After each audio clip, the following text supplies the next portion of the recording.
अजनबी फोन पर धीरे से, अगली बार ना अस्पताल बचेगा ना भीड़, सब राख हो जाएगा। ट्रक धीरे धीरे अंधेरे में चलता हुआ गायब हो जाता है। अब आगे की सीन भाग 5। इसमें दुश्मन का अगला बड़ा षड्यंत्र सामने आएगा और पवन सुमन तथा ग्रामीणों के संघर्ष का नया चरण शुरू होगा। सुबह का दृश्य, ग्रामीण जेल के बाहर डेरा डाले बैठे हैं, ढोल नगाड़े बज रहे हैं। एक ग्रामवासी गुस्से से, जब तक पवन सुमन को इंसाफ नहीं मिलेगा हम यहाँ से नहीं हटेंगे। दूसरा ग्रामवासी जोर से, ये सिर्फ उनका मामला नहीं, ये हमारी इज्जत की लड़ाई है। अस्पताल के कमरे में पवन सुमन खिड़की से भीड़ को देखते हैं। सुमन भावुक होकर, देखो पवन, ये लोग हमारे लिए जान देने को तैयार हैं। पवन धीरे से, अब हमें और मजबूत बनना होगा, क्योंकि अगर हम टूटे तो ये सब टूट जाएंगे। नेता अपने आलीशान दफ्तर में टीवी पर भीड़ का आंदोलन दिख रहा है। टीवी रिपोर्टर, गांव के लोग अब खुलकर नेता और प्रशासन के खिलाफ खड़े हो गए हैं। नेता कुर्सी पर थप्पड़ मारते हुए, अगर ये आग और फैली तो मेरा साम्राज्य खत्म हो जाएगा। अजनबी ट्रक में बैठा हुआ एक नक्शा दिखाता है। अजनबी ठंडी आवाज में, नेताजी, अब सीधा हमला गांव वालों पर करना होगा। जब भीड़ बिखरेगी तो पवन सुमन अकेले रह जाएंगे। नेता धीरे से, और उस वक्त हम उन्हें खत्म कर देंगे। रात का समय, मास्टर जी और महिला ग्रामीणों को संबोधित कर रहे हैं। मास्टर जी गंभीर होकर, हमें सिर्फ भावुक नहीं होना, हमें संगठित होना है।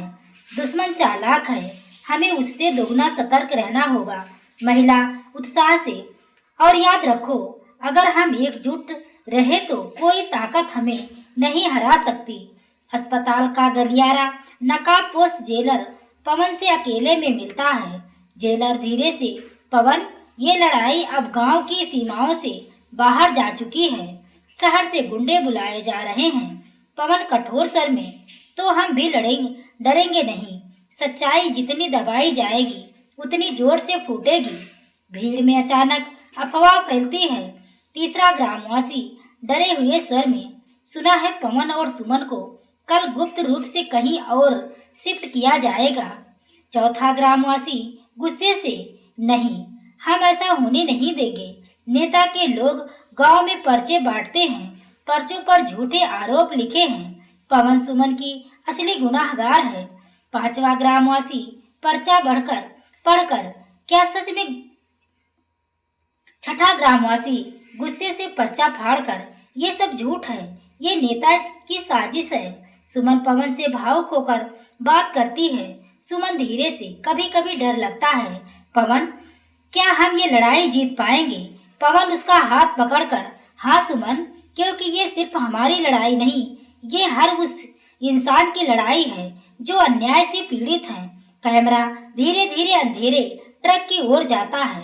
अंदर बम और हथियार रखे हैं। अजनबी फोन पर, कल सुबह का सूरज कई लोगों आखिरी होगा। ट्रक इंजन स्टार्ट करता है और अंधेरे में निकल पड़ता है। सुबह का उजाला, गांव के बाहर ट्रक धीरे धीरे रुकता है। अंदर हथियार बंद लोग उतरते हैं, उनके चेहरे ढके हुए हैं। एक गुंडा तेज स्वर में, आज कोई बचना नहीं चाहिए, भीड़ को तितर बितर कर दो।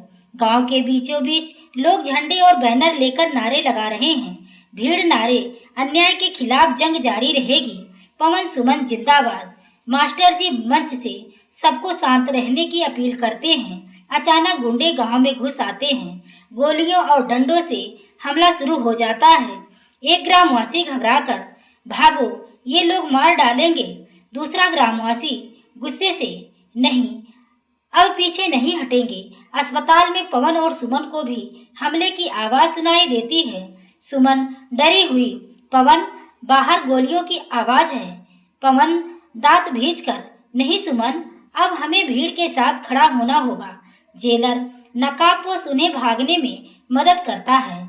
जेलर फुसफुसाकर, जल्दी चलो, नहीं तो देर हो जाएगी, ये वक्त सिर्फ तुम्हारा है। गांव का मैदान, भीड़ और गुंडों में जोरदार भिड़ंत, डंडे पत्थर गोलियां, चीख पुकार गूंज रही है। तीसरा ग्रामवासी खून से लथपथ, हम हार नहीं मानेंगे।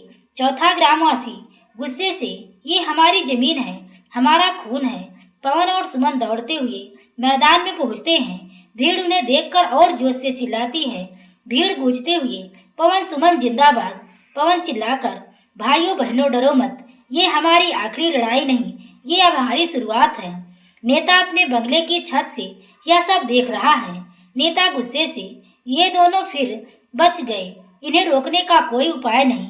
अजनबी उसके पास आता है और कान में फुसफुसाता है, अजनबी अब वक्त है असली वार का, मैदान में लड़ाई जारी है। अचानक वही ट्रक जिसमें बम था भीड़ की ओर तेजी से आता है।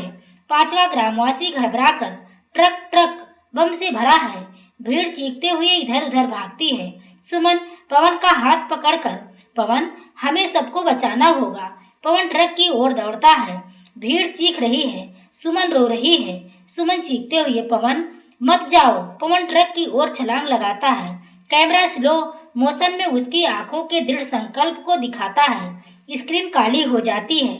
सिर्फ ट्रक के ब्रेक की चीखती आवाज और धमाके का संकेत सुनाई देता है। अब कहानी एक बड़े सस्पेंस क्लाइमेक्स पर आ गई है। ट्रक का धमाका, पवन की छलांग और सैकड़ों जिंदगियों पर मंडराता खतरा। इसमें ट्रक धमाके के बाद की स्थिति, पवन सुमन की हालत और दुश्मनों की चाल का असर दिखेगा।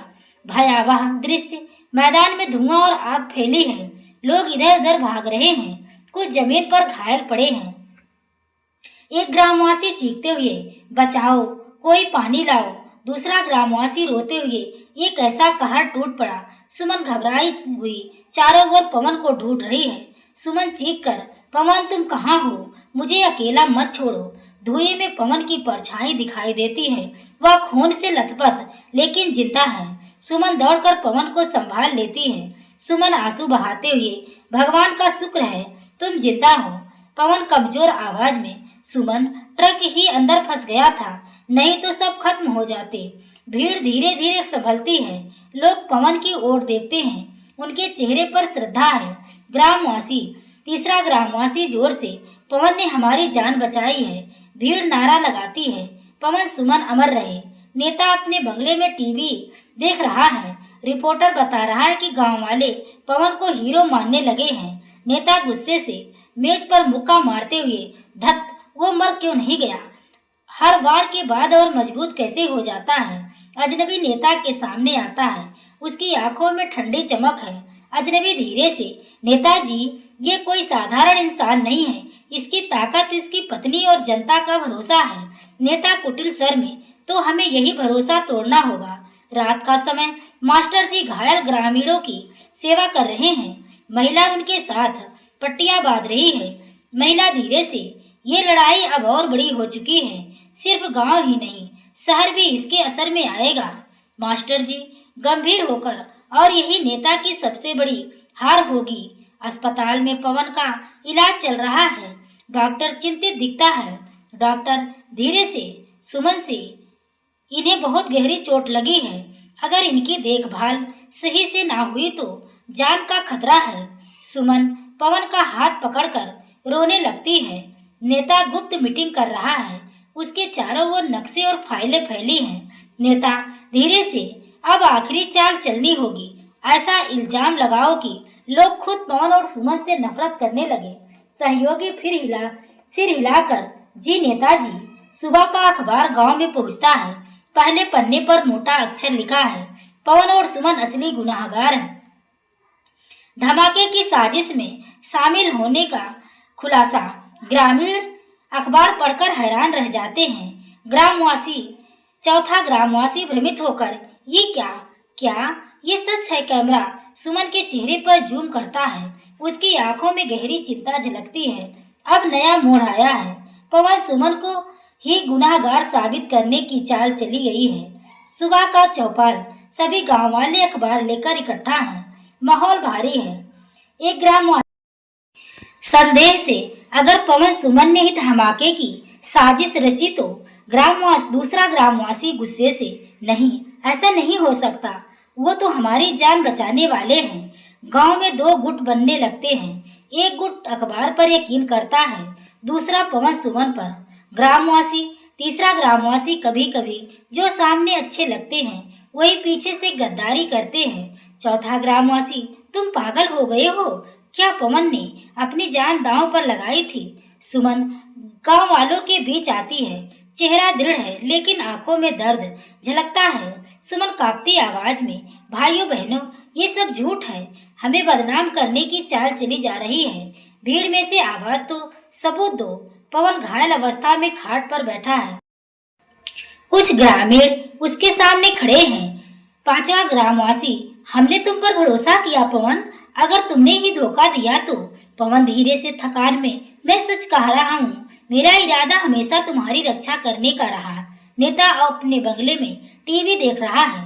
न्यूज एंकर बोलता है, गांव में पवन और सुमन पर शक गहराता जा रहा है। नेता खुश होकर हंसता है, वाह, अब इन्हें जनता ही निगल जाएगी, मुझे हाथ गंदे करने की जरूरत नहीं। रात का समय मास्टर जी अपने कमरे में चिंतित बैठे हैं। महिला उनके पास आती है। महिला, गांव वाले बढ़ गए हैं, अगर जल्द कुछ नहीं किया गया तो पवन सुमन अकेले पड़ जाएंगे। मास्टर जी गंभीर स्वर में, मुझे असली सबूत ढूंढना होगा, तभी इनकी बेगुनाही साबित हो पाएगी। गांव का मंदिर, सुमन भगवान के सामने दीप जलाती है। आंसुओं से उसका चेहरा भीग गया। सुमन प्रार्थना करते हुए, हे प्रभु, हमें सच्चाई की राह दिखाइए, ये झूठ कितने दिन तक हमें रुलाएगा। दीपक की लौ तेज जलने लगती है, मानो उसे संकेत दे रही हो। नेता के आदमी चुपके से गांव में अफवाह फैलाते हैं। आदमी धीरे से, सुना है पवन को बम बनाने की ट्रेनिंग मिली है। दूसरा आदमी फुसफुसाते हुए, हाँ, और सुमन उसके साथ मिलकर सब चलाती थी। ग्रामीण सुनकर और ज्यादा भ्रमित हो जाते हैं। अस्पताल का दृश्य, पवन बिस्तर पर लेटा है, बहुत कमजोर लग रहा है। सुमन उसके पास बैठी है। पवन कमजोर आवाज में, सुमन, अगर लोग हमसे मुंह मोड़ लेंगे तो हमारी लड़ाई अधूरी रह जाएगी। सुमन उसका हाथ पकड़ते हुए, नहीं पवन, मैं हार मानने वालों में से नहीं हूँ, सच एक दिन सामने आएगा। नेता के बंगले में रात का दृश्य। अजनबी नेता को एक फाइल देता है। अजनबी धीरे से, ये नकली सबूत तैयार हो गए हैं, इन्हें दिखाकर अदालत भी मान जाएगी कि पवन सुमन गुनाहगार हैं। नेता शैतानी हंसी के साथ, अब खेल खत्म। कैमरा फाइल पर जूम करता है, उस पर लिखा है, गुप्त रिपोर्ट, पवन सुमन दोषी।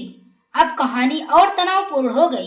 अफवाहें और नकली सबूतों के चलते पवन सुमन का विश्वास डगमगाने लगा है। गांव की पंचायत सभा, चारों ओर भीड़ जमा है।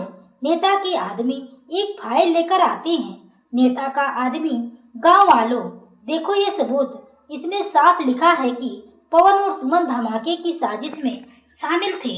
भीड़ में खुसर फुसर शुरू होती है। फाइल में नकली तस्वीरें और दस्तावेज दिखाए जाते हैं।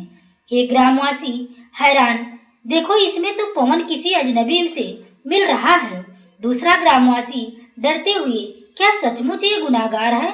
सुमन फाइल पकड़कर गुस्से में पन्ने पलटती है। सुमन जोर से, ये सब झूठ है, इन तस्वीरों को जोड़ा गया है, ये हमारी बदनामी की चाल है। भीड़ में से आवाज, लेकिन ये कागज तो सरकारी मुहर वाले लग रहे हैं। पवन कमजोरी के बावजूद खड़ा होकर बोलता है। पवन कठोर आवाज में, मैंने हमेशा गांव के लिए लड़ाई लड़ी है, अगर मेरे खिलाफ एक भी असली सबूत है तो सामने लाओ। ये नकली कागज हमारे हौसले को नहीं तोड़ सकते। गांव में गुटबाजी और गहरी हो जाती है। कुछ लोग पवन सुमन पर शक करने लगते हैं। तीसरा ग्रामवासी, इतना धुआं है तो आग भी कहीं होगी।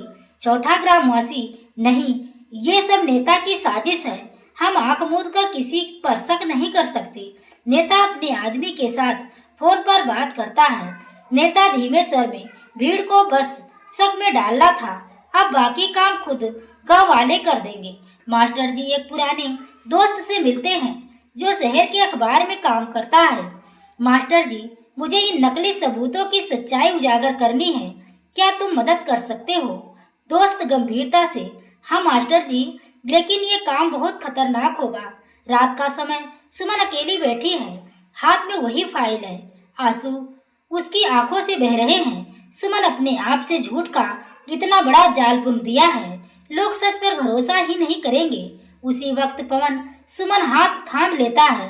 पवन धीरे से, डर मत सुमन, जब तक हम साथ हैं कोई हमें हरा नहीं सकता। गांव के बाहर जंगल में नेता का आदमी नकली सबूतों की नई खेप तैयार करता दिखता है। आदमी फोन पर, सर सब तैयार है, अब की बार ये दोनों अदालत से भी नहीं बच पाएंगे। मास्टर जी चुपके से उसी जगह पहुंचते हैं और दूर से सब सुन लेते हैं। मास्टर जी धीरे से, खुद से, तो असली सच यही है, अब मैं इनकी पोल खोल कर रहूंगा। अचानक पीछे से आवाज आती है, कौन है वहाँ? कैमरा मास्टर जी के डर से चौंकते चेहरे पर जूम करता है। Screen black out. अब कहानी का तनाव और गहरा हो गया है। नकली सबूतों ने गांव वालों को बांट दिया है, लेकिन मास्टर जी सच के करीब पहुंच चुके हैं। आगे की कहानी भाग 6 में देखें। दोस्तों, अगर आपको कहानी पसंद आ रही हो तो वीडियो को लाइक शेयर सब्सक्राइब करना ना भूलें। पूरी कहानी को सुनने के लिए धन्यवाद।